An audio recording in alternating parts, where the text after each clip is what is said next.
Happy Monday, everybody. This is Eric, and thank you once again for joining me in the card closet. Tonight I'm going to do part 3 in a series which is walking through the history of refractors. If you remember from part 1, refractors came out in 1993, baseball and basketball only. 1994, year 2, was the first year that all 3 of the big sports had the refractor cards. If you haven't watched those videos, you can go back in my playlist and look for Refractors Year 1 and Refractors Year 2 videos. So now we're up to 1995, year 3 of refractors. And once again, Topps dominated the scene in 1995, but as you'll see, some other brands decided to put out their first attempts at a refractor type card. But by and large, the main producer was again Topps. And Topps, for baseball, starting with baseball, they did it in 2 of their products, the same 2 that they had the previous year, Topps Finest and Topps Bowman's Best. So let's take a look at my collection of 1995 Topps Finest refractors.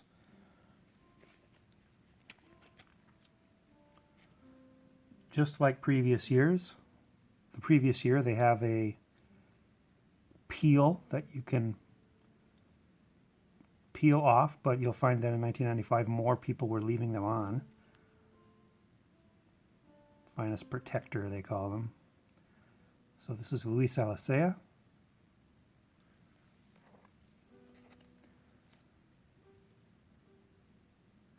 Jose Canseco. So I don't know how many of you remember a gentleman by the name of Tanner Jones. He has a blog called Tan Man Baseball Fan. He used to be a well-known online collector of Jose Canseco cards, and last year he made big news by selling off his entire collection. Not quite entire, but 95% of it. He said it was becoming a god to him and just taking over his life. So he put it all up for sale, and this sample right here actually came from Tanner Jones' Jose Canseco collection. I reached out to him and was able to come to terms on a price.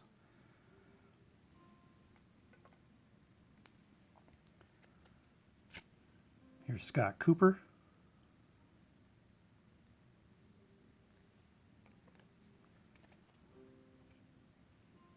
Vaughn Eshelman.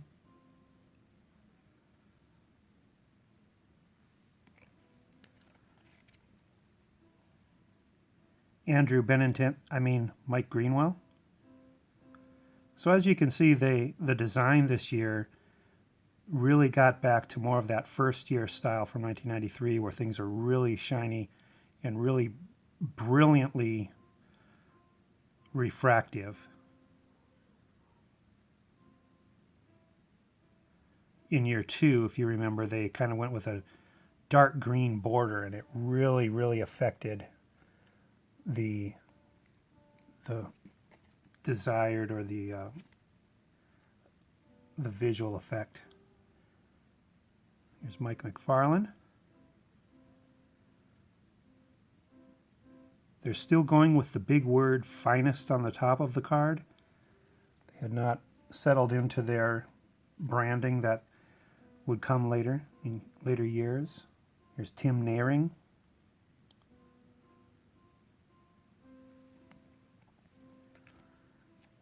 From my player collection and childhood friend of mine, Aaron Seeley.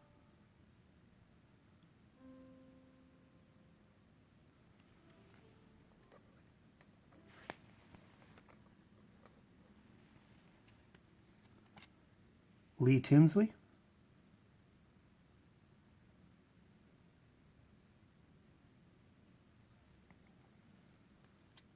John Valentin.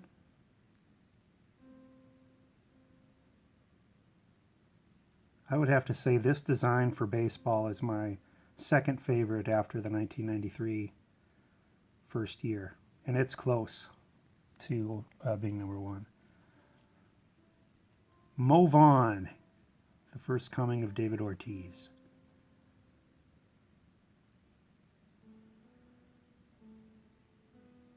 The shapes behind the players really come out nice with how they're etched. Diamond, rectangle, and circles. Very, very sweet. Tim Wakefield.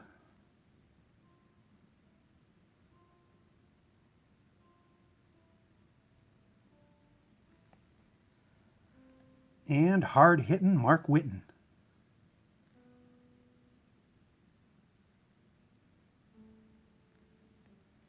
And to show you a close-up, probably the best one of the bunch, if you go by value and desirability, Roger Clemens.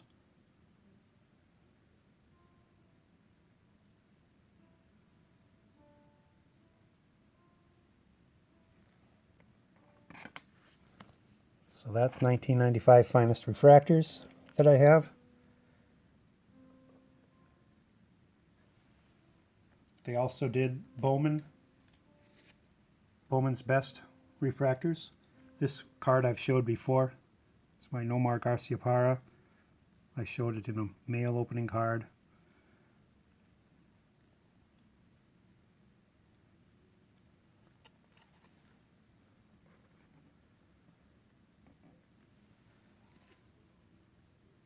And Jeff Suppan, rookie card.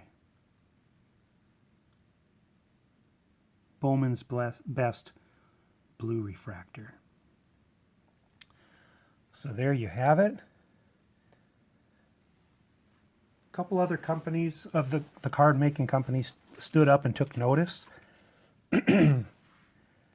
Donruss at that time owned the Leaf product, and they came out with their flagship set. They put a little bit of refractor on it with the team name and around the player's face in the upper left.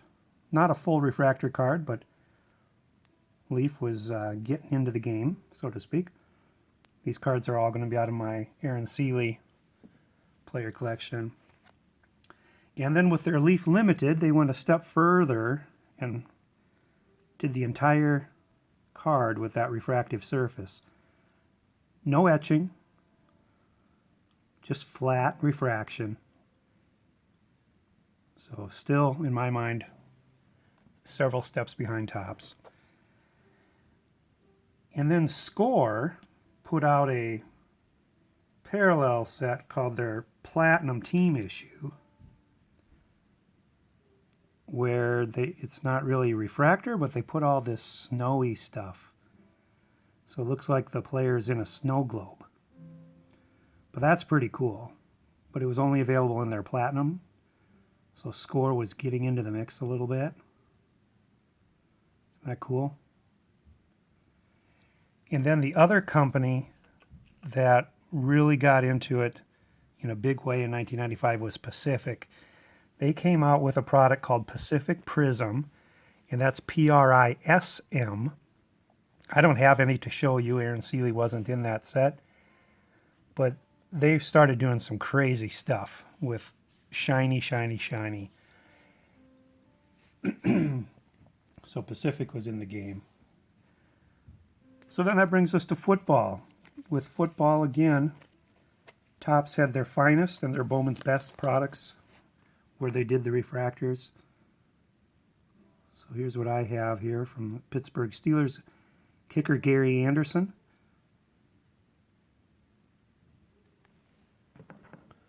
Up here we have Rod Woodson, Hall of Famer. 1995 Finest Refractor.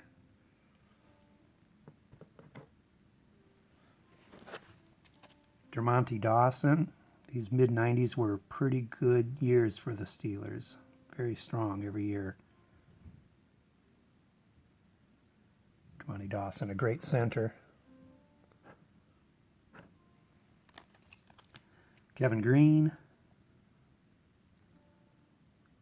kind of think that these Finest from 1995 football look very similar to the 1994s with that blue background. They are a little bit different because they've got the fireworks going off in the background, and some of them have lightning bolts. Charles Johnson, rookie card, out of the University of Colorado.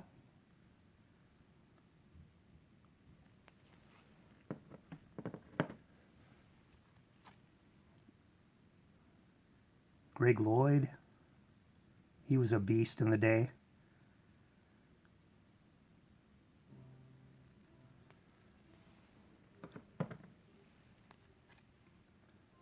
Bam Morris.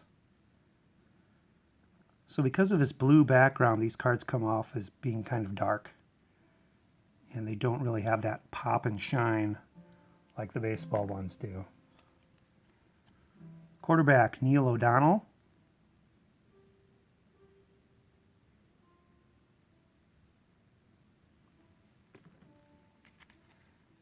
Then jumping over to Bowman's Best.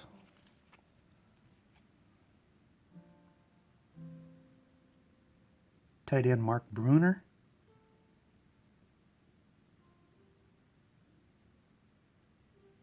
A little bit shinier because the entire border isn't blue.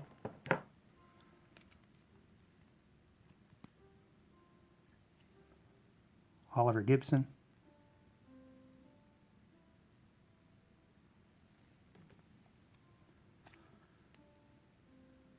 Brendan Stye.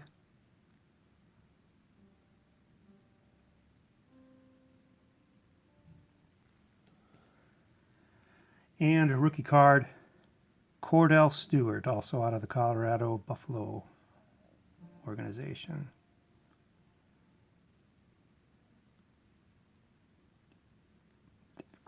They called him Slash. That brings us to basketball. For refractors in basketball, the only thing going was Finest refractors again. Here's what I've got for Finest refractors. Eldon Campbell.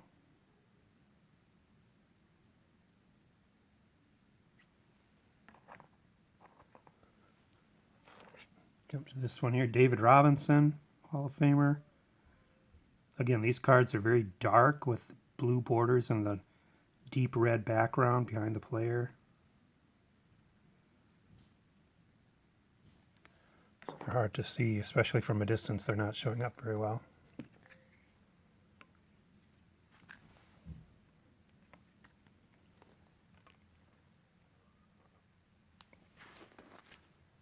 Other Lakers here, Cedric Sabalas.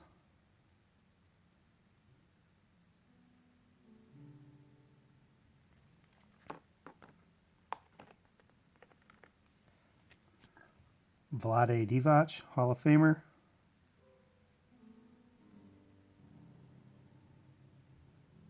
Basketball also had that Finest branding at the top with the big word, like the baseball did.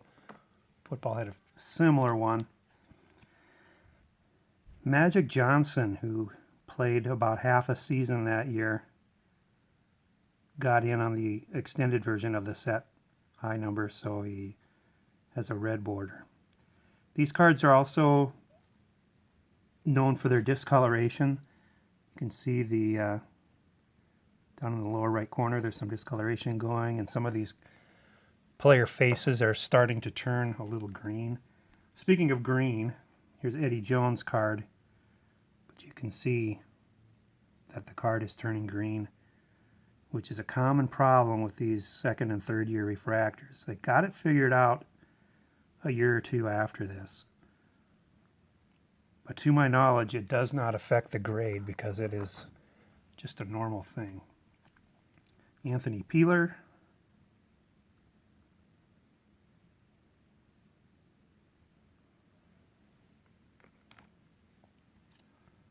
Sadale Threet.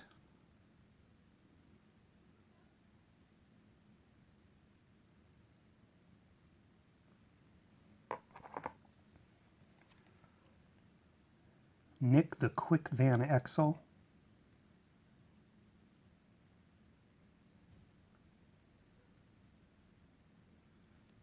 Like I said, most of the cards, they kept the peeling on them. Yeah, we're playing dominoes here. And finally, AC green.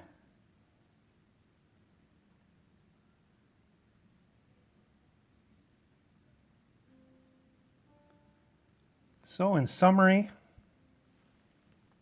1995 saw little innovation, just a repeat of 1994 basically from Topps. Better designs on some of the series, worse design on others, but it saw the introduction of a couple other brands making a go at it.